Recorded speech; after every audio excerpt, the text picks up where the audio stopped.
1 2 3 4 5 6 7 8 9 10। আলহামদুলিল্লাহ, একজন অসুস্থ মানুষ, ওনার বয়স প্রায় 70-এর উপরে। কিছুদিন আগে স্ট্রোক করে একটা হাত এবং একটা পা প্যারালাইজড হয়ে গেছে। তো ওনার চিকিৎসার জন্য বাখরনগর কাহুরা রমিজ খানের মেয়ে শ্যামলী খান আপু, উনি ওনার চিকিৎসার জন্য 5,000 টাকা দিয়েছেন। তো আপনারা দেখতে পাচ্ছেন এখানে আমাদের হাতে 5,000 টাকা আছে। টাকাটা একটু দেখুন, ঠিক আছে নি?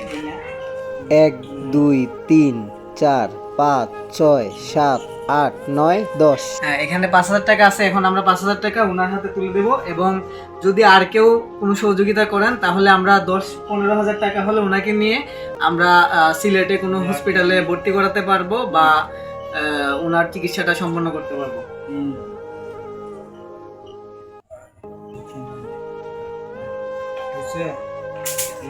তো ভিডিওটি সবাই শেয়ার দিবেন, এবং যদি আর কোনো সুবিধাবান ব্যক্তি থাকেন ওনার চিকিৎসার জন্য, অন্তত 5,000 টাকা হলে আর আমরা ওনাকে সিলেট নিয়ে যেতে পারবো।